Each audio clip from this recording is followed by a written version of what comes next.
Hi friends, నేను మీ నరసింహ. తెలుగు పల్లవి ఛానల్కి స్వాగతం.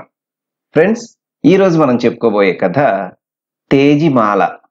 ఈ కథ చందమామ మాసపత్రికలో 2002వ సంవత్సరం జూలై సంచికలో ప్రచురించబడింది. ఇది ఒక అస్సాం జానపద కథ. ఈ కథతో పాటుగా మనం అస్సాంకి సంబంధించిన ఇతర విశేషాలను కూడా ఈ వీడియోలో చెప్పుకుందాం. బ్రహ్మపుత్ర నదీ తీరంలో బ్రహ్మాండమైన జైంతియా కొండలకు ఎదురుగా ఉన్న ఒక అందమైన గ్రామంలో భృగు అనే ఒక ధనిక వ్యాపారి ఉండేవాడు. ఆయనకు ఒక అందమైన కూతురు పుట్టింది. ఆమె పేరే తేజిమాల. ఆమె బిడ్డగా ఉన్నప్పుడే ఆమె తల్లి మరణించింది. ఆమె తండ్రి కాంచన్ అనే యువతిని రెండో పెళ్లి చేసుకున్నాడు. ఆమె మహాక్రూరురాలు. ఇంట్లో అడుగు పెట్టినప్పటి నుంచి తేజిమాలను రకరకాలుగా బాధ పెట్టసాగింది. తేజిమాల చాలా మంచి అమ్మాయి. సవతి తల్లి మాట జవదాటకుండా ఆమె చెప్పిన పనులన్నీ చేసేది. ఇల్లంతా శుభ్రంగా చిమ్మేది, అంట్లు తోమేది, బట్టలు ఉతికేది, నదికి వెళ్లి నీళ్లు తెచ్చేది. ఇన్ని పనులు చేసినా సవతి తల్లి మాత్రం తేజిమాల మీద చీటికి మాటికి విరుచుకుపడేది. నానా మాటలనేది, తరచూ చేయి చేసుకునేది.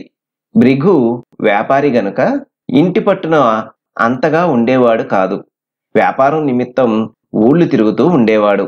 ఆయన లేనప్పుడు తేజిమాల పరిస్థితి మరీ దుర్భరంగా తయారయ్యేది. సవతి తల్లి పెట్టే బాధలకు అంతు ఉండేది కాదు. మామూలు రోజుల కన్నా ఎక్కువ పనులు పురమాయించేది. తేజిమాల వంట పనులు కూడా పూర్తి చేసి అంగడికి వెళ్లి సరుకులు కొని మోసుకువచ్చేది. అంతేకాదు, పొలానికి వెళ్లి వరిచేలలో కూలీలకు సాయమందించేది.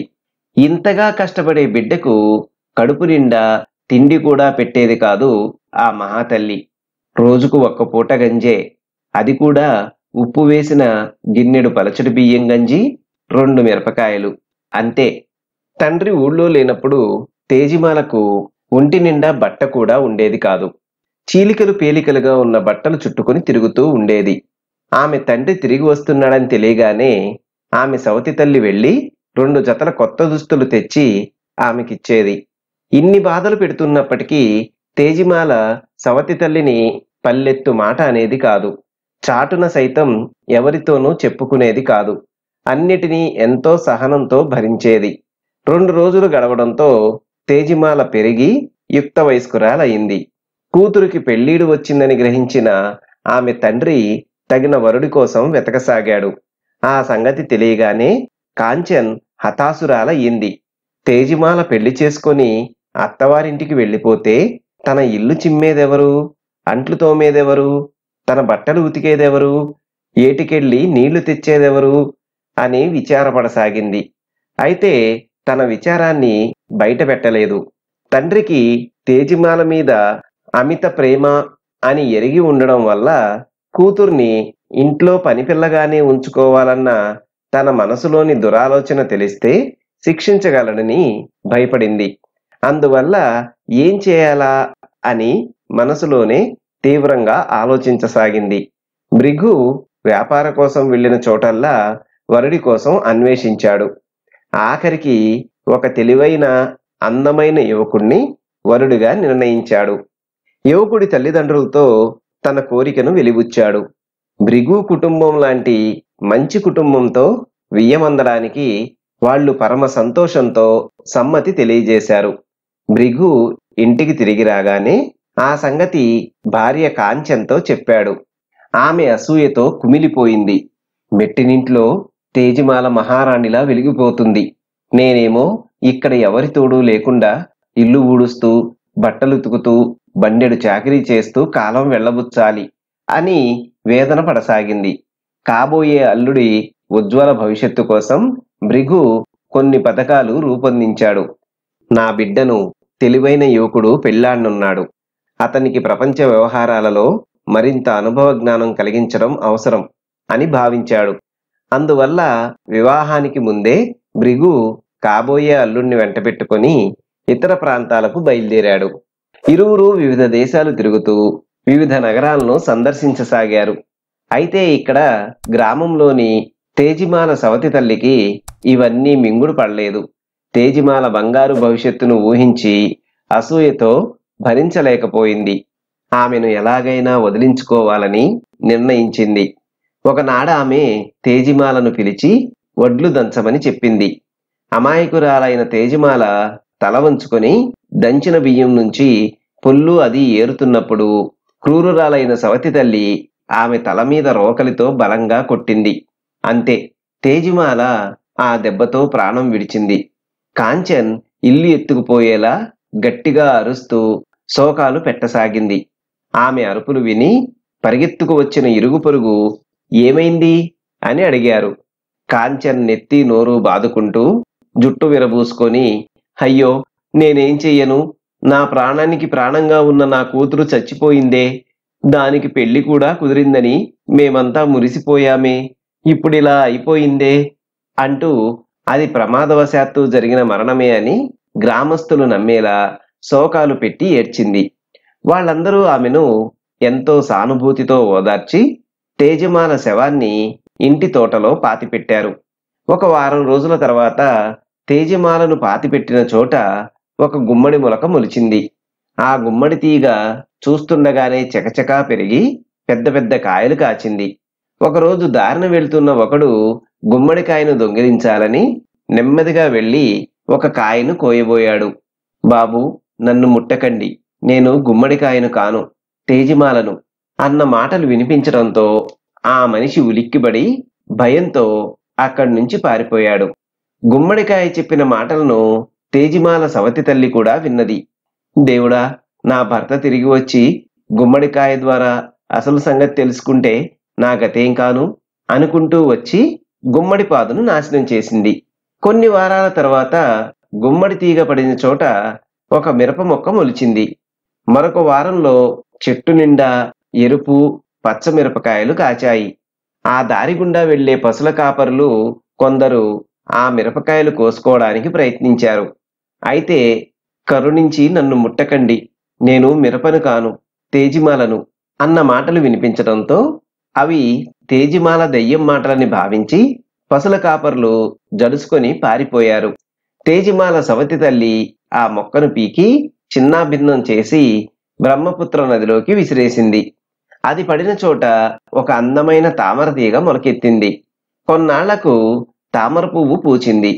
ఆ సమయంలో తమ ప్రయాణాన్ని పూర్తి చేసుకొని ఇంటికి తిరుగు ప్రయాణమైన భృగు, ఆయన కాబోయే అల్లుడు ఒక చిన్న పడవలో అటుకేసి వచ్చారు. యువకుడు అందమైన తామర పువ్వును చూసి అందుకోవడానికి చేయి చాచాడు. దయచేసి నన్ను ముట్టుకోకండి, నేను తామరను కాను, తేజిమాలను అంటూ పువ్వు విలపించింది.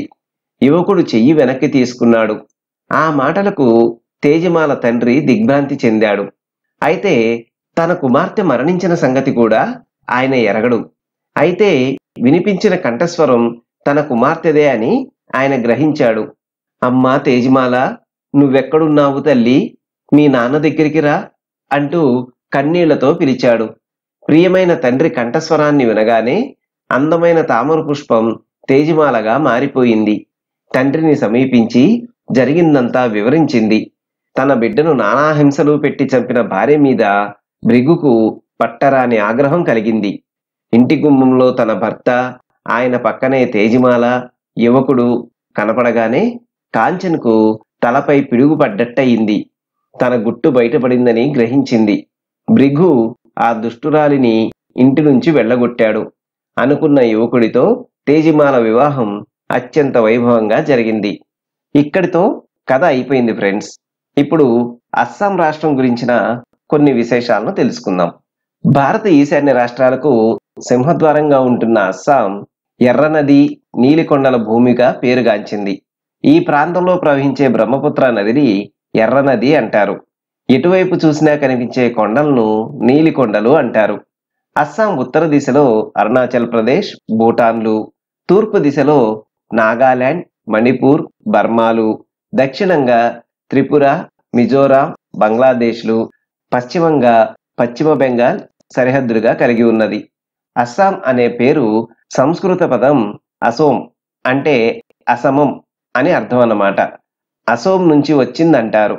ఇక్కడి భూమి కొండలతో, నదులతో, మైదానాలతో హెచ్చుతగ్గులుగా మిట్ట పల్లాలతో నిండి ఉండడం వల్ల ఈ పేరు వచ్చి ఉండొచ్చు.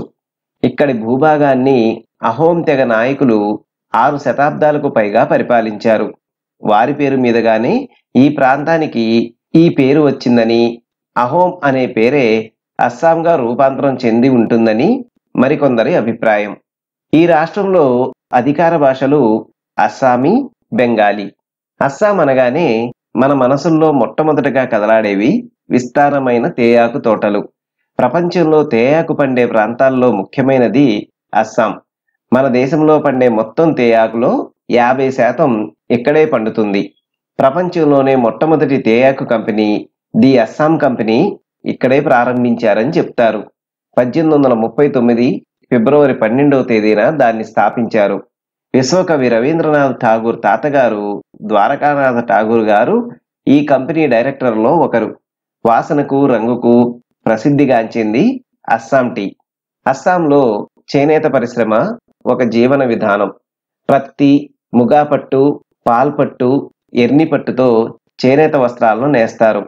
ముగాపట్టుకున్న అరుదైన ప్రకాశం, సహజమైన బంగారు రంగు ఉతికే కొద్దీ మరింత ఆకర్షణీయంగా కనిపిస్తుంది. ఎర్నీ పట్టు వెచ్చగా ఉంటుంది కనుక శీతాకాలానికి అనుకూలంగా ఉంటుంది. వెదురు పుల్లల అల్లికకు కూడా అస్సాం ప్రసిద్ధిగాంచింది. చలాని అంటే జల్లెళ్ళు, కుల అంటే చేటలు, కోరాహి అంటే బుట్టలు మొదలైన గృహోపకరణాలు తయారు చేయడానికి వెదురును ఉపయోగిస్తారు. అస్సామీ రైతులు పొలంలో పనిచేసేటప్పుడు తలకు అందంగా, ఆకర్షణీయంగా తయారు చేసిన వెదురు టోపీలను పెట్టుకుంటారు.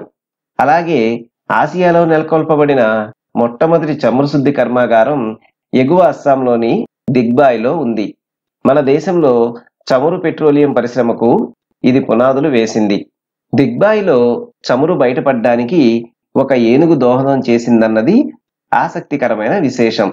డిబ్రూ, సాడియా రైల్వే లైన్ మీద పనికి నియోగించిన ఒక ఏనుగు అరణ్య మధ్యానికి పారిపోయి మళ్లీ కొన్నాళ్లకు తిరిగి వచ్చింది.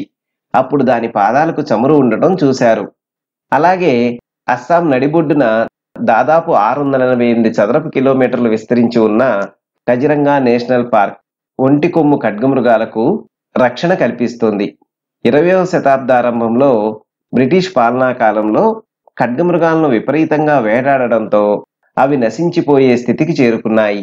ఆ అపాయకరమైన పరిస్థితిని గ్రహించిన బ్రిటిష్ ప్రభుత్వం ఈ మృగాలపై కనికరించి ఈ ప్రాంతాన్ని సంరక్షిత అరణ్యం అంటే రిజర్వ్డ్ ఫారెస్ట్ గా ప్రకటించింది. వేటను నిషేధించింది. 1940వ సంవత్సరంలో దీనికి వన్యప్రాణుల అభయారణ్యం హోదా లభించింది. 1974వ సంవత్సరంలో నేషనల్ పార్క్ అయింది. ఈ పార్కులో ఖడ్గమృగాలతో పాటు నీటి గేదెలు, జింకెలు, గంగా డాల్ఫిన్లు కూడా ఉంటాయి. అస్సాంలోని నీలాచల్ కొండల మీద దాదాపు 160 మీటర్ల ఎత్తులో కామాఖ్యాదేవి ఆలయం నెలకొని ఉంది. భారతదేశంలోని శక్తిపీఠాలలో ముఖ్యమైనదిగా దీనిని పరిగణిస్తారు. దీనికి సంబంధించిన పురాణ గాథలు ఉన్నాయి. మన దేశంలోని సుప్రసిద్ధమైన దేవి ఆలయాలలో కామాఖ్యాదేవి ఆలయం కూడా ఒకటి. చూశారు కదా ఫ్రెండ్స్, ఇది ఈ రోజు కథ. మరొక మంచి కథతో తదుపరి వీడియోలో కలుసుకుందాం. ధన్యవాదాలు.